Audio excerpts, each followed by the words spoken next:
Okay, ladies and gentlemen, let's talk about inverse trigonometric functions. Now, we've already talked about how in a triangle, if I have 45 degrees, we know that the side opposite is 1, the side adjacent is 1, and the hypotenuse is root 2. This would be finding the sine of 45 degrees. So moving from an angle to a number would be using sine of 45. So from the angle to the number, that number would be 1 over root 2. So that gets us, if we have angles, we can find ratios. Those ratios are numbers or fractions.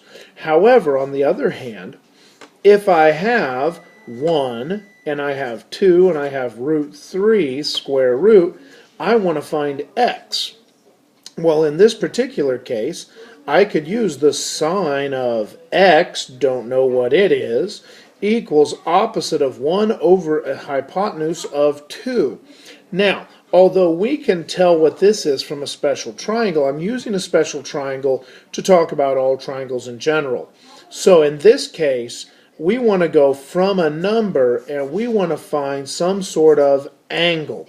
Now, if it's a sine of x, just like if I have x squared, I need to undo sine, just like I would undo squared. To undo squared, I would square root. Those are inverse functions. If I wanted to do the inverse of sine, I need a special function, and that is called the sine inverse.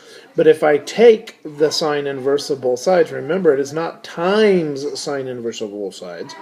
It is the sine inverse of both sides. Just like you don't say times square root, you say square root of 6, 8, a number. That moves us back from a number to an angle. So a trig function moves from an angle to a number. A trig inverse function moves from a number back to an angle. So we want to make sure we can go both ways.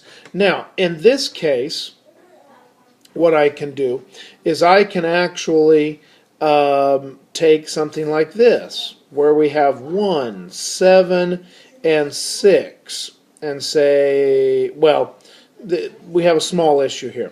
Let me pause for a second. This will not work because this is not a right triangle. Even though if I were to say there's a right angle here, we know that can't be the case because this does not add up to a Pythagorean triple. So we would need to say 1 squared, 7 squared, square root of, here we go, square root of 48. That works. That makes us a right triangle because sine and inverse sine, cosine, inverse cosine, in fact, all the trig functions and their inverses require a right triangle. We'll talk in the next section for when we don't have right triangles. But for now, we must have good solid Pythagorean triples to find x. So if I want to find x, I could say the sine of x is 1 over 7, and then I could take the inverse sine of both sides. Those cancel out, leaving x, but we need to talk for just a moment. I can only take the inverse of sine if it is within the domain of the sine and inverse sine, because for every sine wave, it has to fit between positive 1 and negative 1. This is where we talked about minimum and maximum values. So in this case, sine x has to equal something that is between negative 1 and 1. If it doesn't, it does not exist. So when I take the inverse sine of both sides, whereas sine has a 0 to 2 pi for a domain, sine inverse of x, because it's its inverse, means it has from negative 1 to positive 1. Negative 1 to positive 1 is its domain, so it has to be between those values. So, in this case, let's grab a calculator and find out. Now, for sine inverse in this case, we're going to take second sine button. So right here, of 1 divided by 7. Make sure you watch your parentheses.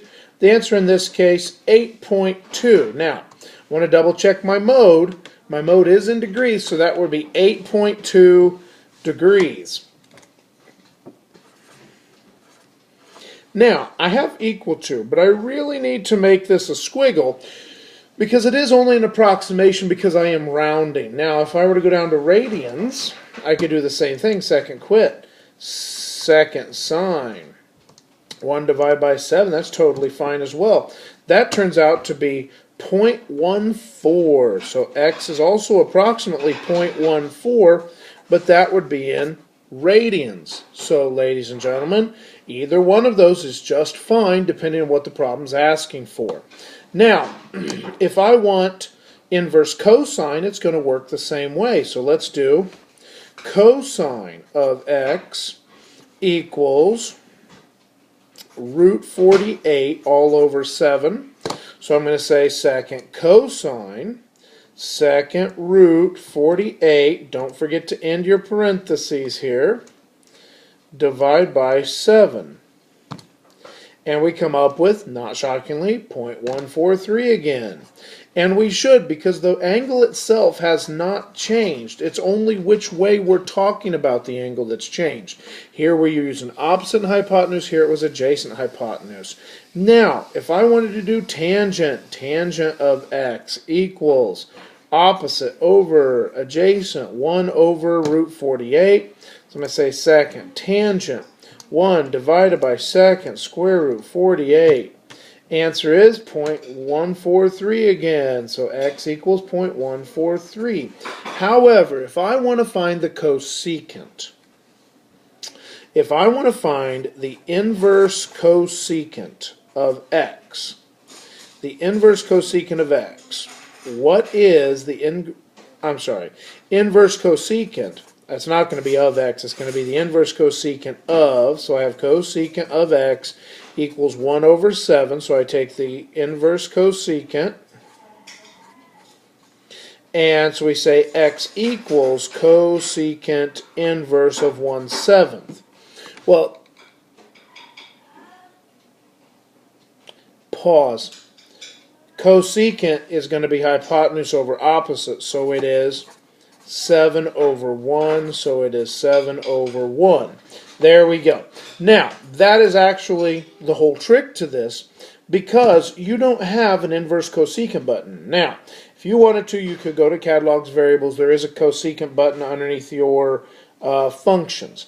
But if you don't want to do all that the whole time, all you need to do is say, if I'm looking for a cosecant of something, switch it and change it into sine of x equals 1/7.